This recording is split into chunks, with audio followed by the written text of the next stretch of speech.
Hello, and welcome to Mastermind Mastery, the podcast for professionals who want to create and run successful peer advisory councils, or as we call them, PACs for short, or they're also known as peer groups or business mastermind groups.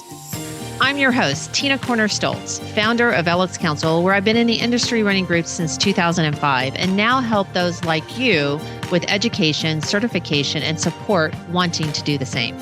At one time, I ran 10 groups, nearly 100 members, and sold my groups for a good multiple, and recently released my second book, Your Seat at the Table, How to Create and Run Your Own Peer Advisory Councils, published by Forbes, and grateful to you that it's an Amazon bestseller. I invite you to join each week where we share strategies and techniques to successfully launch and become a master of running your PACs. You'll hear insights, perspectives, do's and don'ts, learn from my and my guests' mistakes, successes, and get the inside track to key takeaways. Each time we have a guest, we'll be having a bit of fun. So are you ready? Let's get going and dive into today's episode. Welcome everyone to another episode of Mastermind Mastery. I am Tina Corner, your host, and today we're talking about why is launching a group so hard? So why is launching a brand new, particularly if it's your first one? And that's what I'm really focusing on, that it's your first one. But it also applies if you're trying to launch your second or your third, but you've already had that experience. If you've already tried to and successfully launched your first one, you know what it takes. So for those of you particularly who are thinking about launching, or you're in the middle of trying to launch a peer advisory council, a PAC as we call them, then today's episode is for you. Because if you know what to expect, then you can plan for it in order to be successful. This is such a passionate topic for me because I saw and still see so much failure in this space with anyone that is trying to launch, whether they're part of a franchise or part of another organization, or they're trying to do it on their own. The success rate literally is less than 30%. So why in the heck is it so low, generally speaking? And there are many reasons for that. So today, I'm actually going to talk about just one aspect. This is a huge topic, but you will learn today the mindset needed to launch. What I see trips a lot of people up in regards to that. And you're going to learn three things that are extremely underrated that are required to launch. So let's start with mindset. You may, again, underrate this, and this is not part of one of the three things that is very underrated, but the mindset plays with everybody. I have been extremely surprised that my licensed partners, this is a major issue. So when someone comes into my program and they're going to go through it and they're going to launch, I consistently see that their head messes with them. And surprisingly, to a detriment that actually trips them up. Now, what do I mean? First of all, there's an imposter syndrome. And this is not to be something lightly taken, but here's why it's critical in this space on how the imposter syndrome really surfaces. It surfaces because you haven't done this before. And so you don't have experience. It's the first time that you're going to launch a group. So why would someone believe that you can deliver a great member experience? So fear, which we all know the acronym is false evidence appearing real, but I also say it is full emotion, absolutely real. So full emotion, absolutely real. It is real. The fear of, I haven't done this. Why would somebody want to be part of my group if this is the first time? The fear of not performing, not being able to answer a question, not being able to. So it's a first time thing, but you have to act and sell a new member like it's not. So you're going to feel like an imposter because you haven't done it, even though you're convincing others that they will have a great member experience if they come on board into your group. So mindset. I see this show up, and I'm going to give you a great example. And if there's one thing you take away from this, is take away this, because it is actually very important for not only your mindset, for who you're talking to as a prospect. And the example is what I call having a forward mindset versus a hopeful mindset. So it starts with, when you're talking to people, you're not saying, I hope to launch a group in April, or I'm looking to launch a group, because this is what I'm going to do now. No, no, no, no, no, no. There's no hope. There's no looking to. Instead, you say, I am. You're emphatic. You're decisive. And you say, I am launching a group. I am launching a peer advisory council. I am launching a CEO peer group. I am launching a manufacturing only group. And then you don't say and follow up with, I hope to do it in April. No, no, no, no, no, no, no. I am doing this. I am launching, and my first meeting I expect to be in May.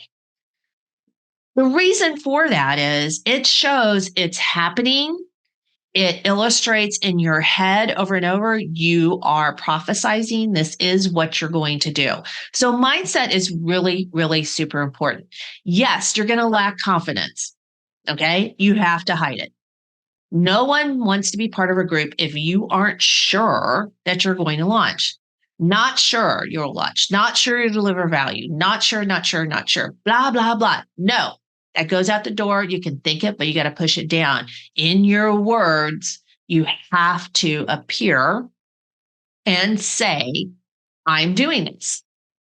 So that's number one. I have seen over and over individuals who let this play, meaning their mindset, their lack of confidence, etc. They let it play out, and it trips them up, and they don't launch in a timely fashion. Their confidence level goes down. It's not where it needs to be. And therefore it shows, and people don't want to be part of something that, they don't want to go with a leader if the leader isn't sure. So again, mindset. I can remember back in 2005 when I went to launch, and I was like, geez, I have never done this before. I had to fake it. But then again, not really.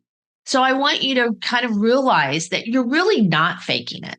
And what I mean by that is you have experience. So I had experience that was relevant. I had facilitated countless executive meetings. I've worked with business owners.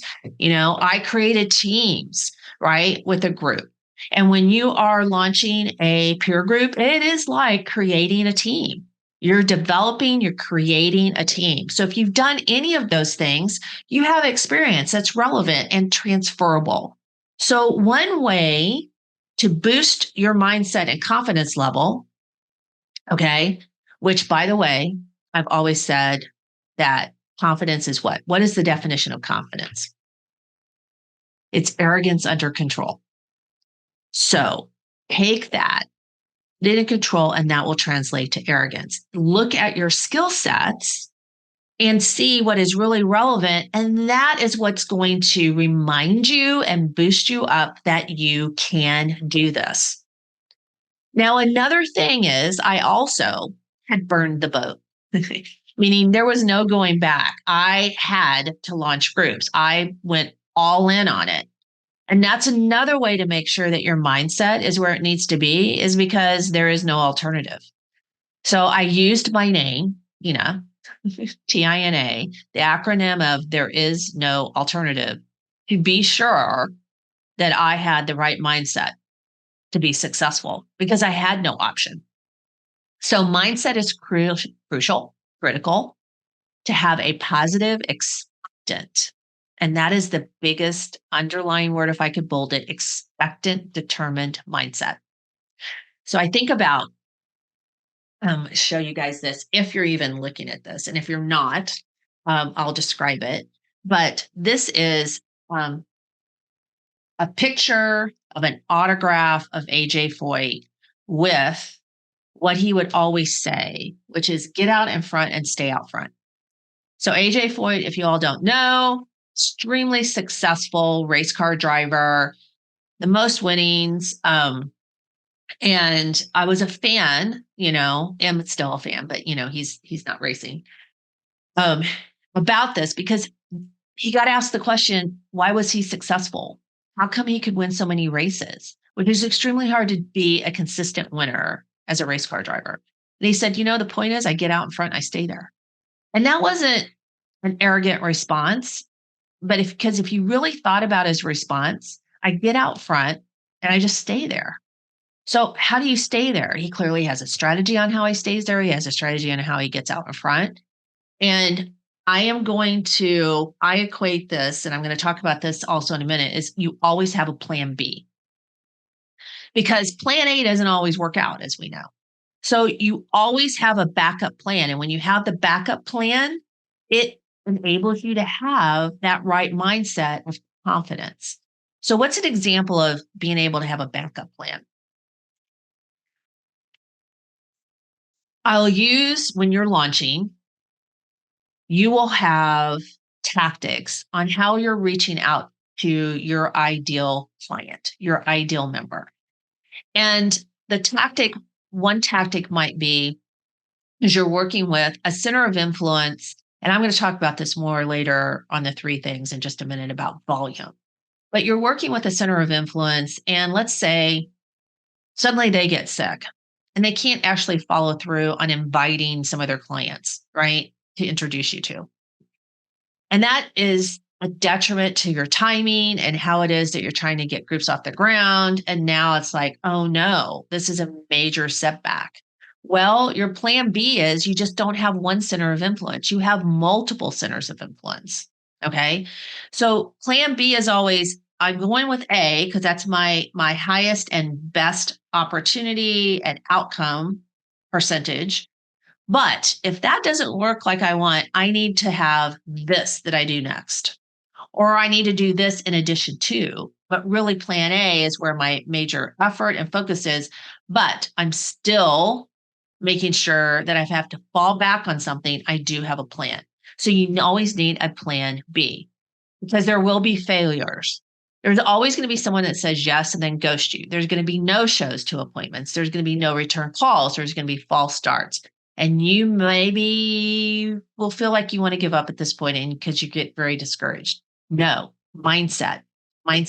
If this was easy to do, right? More and more people would be doing it, right? It's not. The most rewarding things in life are not easy. And this is so rewarding that you get your group off the ground, you get it full, you keep it full, you do a great job. It is amazing. Amazing. You just have to get through this initial period. Mindset, right? Got it? Now, what are those 3 things that are so underrated to get launched? And why is it so hard? So here's where I see number 1, volume. Why is volume?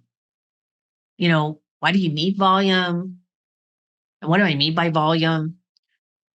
Volume means this. First of all, you're not selling an individual one-to-one client, meaning, okay, I'm a business advisor. And so I'm going to get just one client from my program and I go sell it when they're ready to go. It's all one-to-one. It's on their timing, your timing, that all gets coordinated, etc. It's one-to-one selling. And how you're going to deliver is one-to-one. This is not one-to-one. This is one-to-many.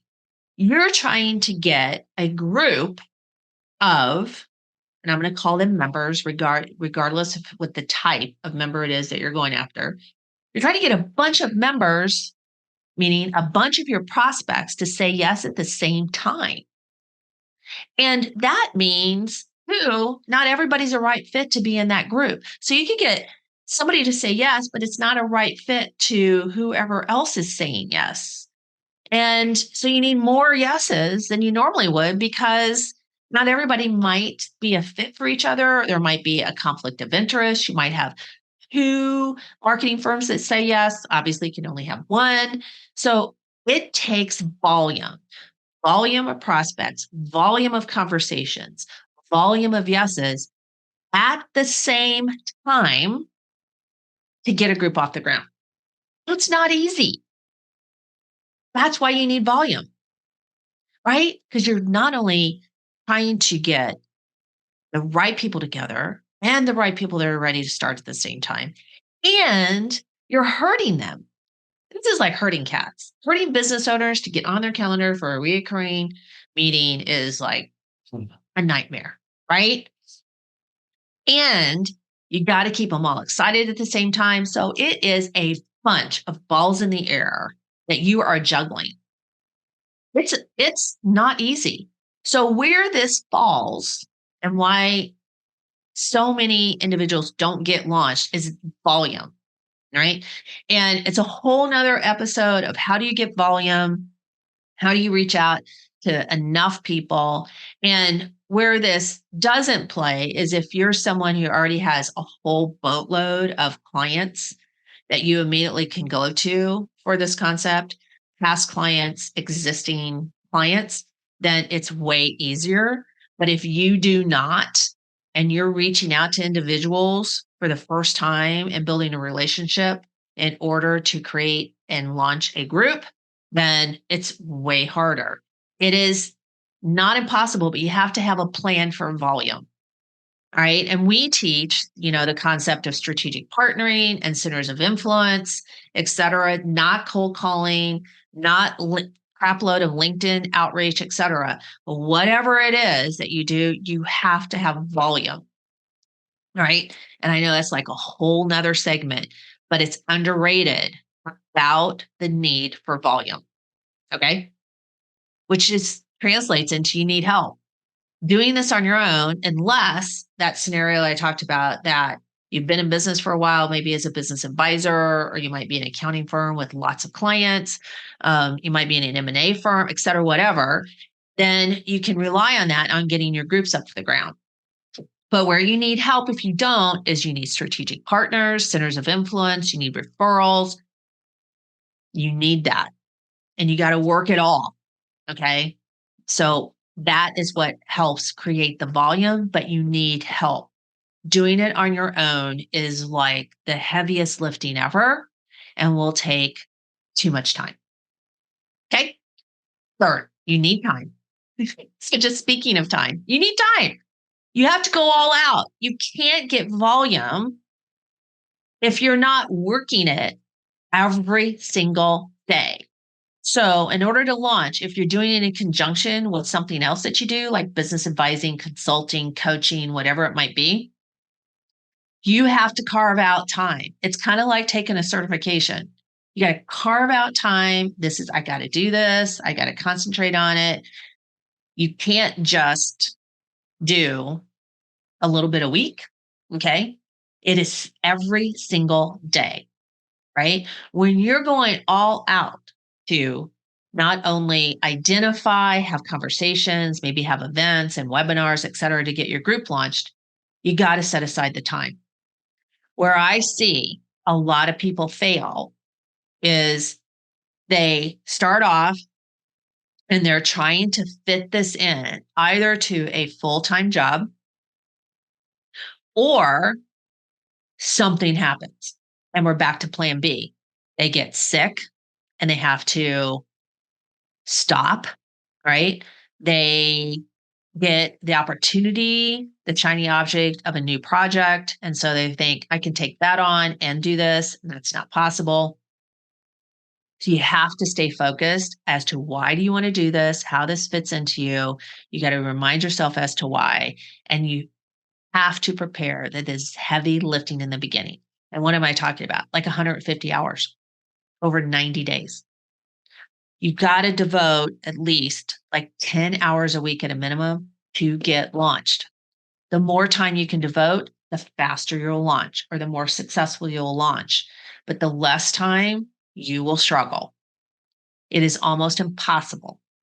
And if you don't struggle, it's because you have a network you can rely on, whether it's existing clients, past clients, or however other network, and you can make that happen. But traditionally speaking, it's extremely hard. So not allocating enough time because it's volume.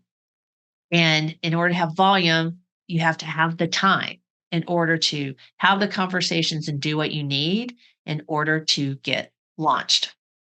After that, totally different story. It doesn't take that much time, but it's like launching a new business. You've got to spend that amount of time. If you can't, do not waste your time and try and do this. Wait till you do have the time. Because we're back to stuff happens and a plan B.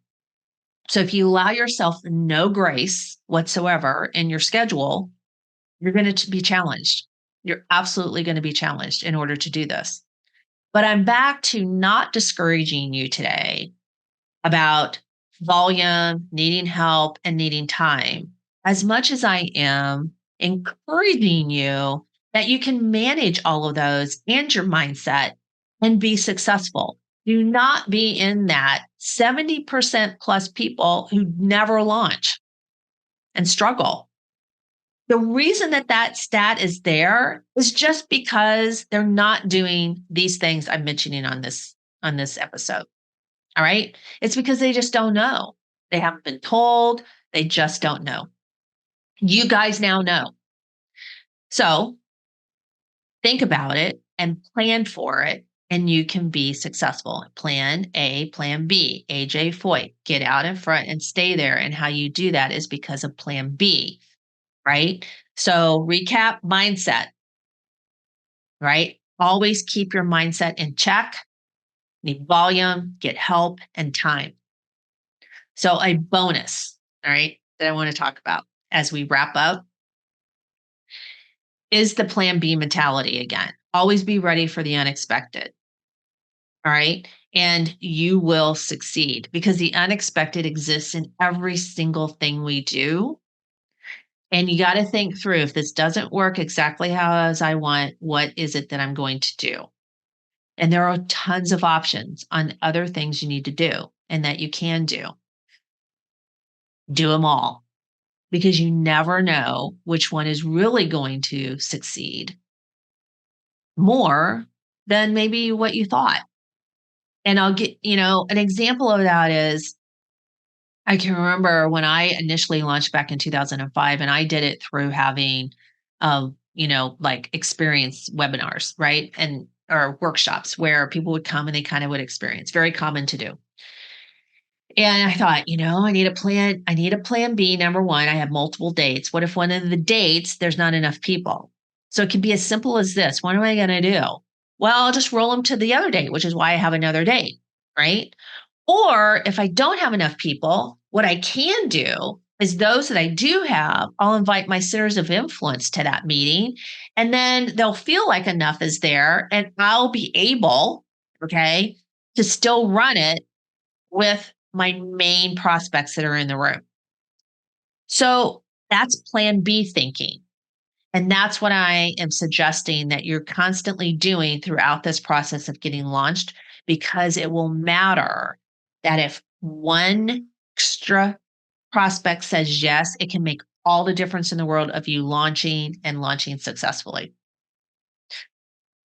So, everyone, thanks for listening again on today's episode of why in the heck it's so hard to launch. And if you ever have any questions and you just want to talk about it more, I am here to do that. You know, this is my favorite topic, but I know how hard it is. And it is my mission to make it easier for people to launch and launch successfully and have full groups and make a bunch of money, have it be rewarding, and you'll have time. No matter how much, you can do as little or as much of this as you want, but feel free to reach out to me through our website, lxcouncil.com. You can schedule an appointment with me. And look forward to talking to you, or drop me a note if you have comments about today's episode, and I would share it in our newsletter, etc., just to get the word out there. We're all here to help each other and have an abundant mindset. So until next time, go make it happen. Hey, moderators of peer groups.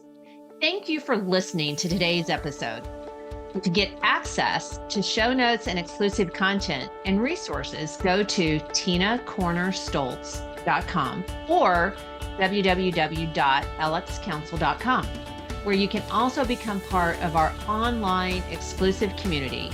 Attend our academy, where there are over 13 modules of how to create and run a successful peer advisory group, mastermind group, as well as free resources, white papers, checklists, and more. And you can even contact me there as well. If this episode resonates with you and you know someone who can also benefit from listening, please share with them by taking a screenshot or post it on your social media. I also love reviews and appreciate hearing from all of you who are doing this wonderful work of running peer groups. Please tune in next week for the next episode of Mastermind Mastery. And I will close by sharing something my mentor did after every learning moment with someone he connected with.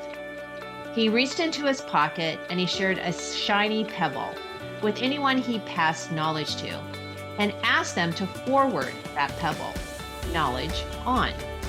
Now, I encourage you to pass on a pebble, the takeaways you learned today, to either your existing groups or fellow peers. Now, go make it happen.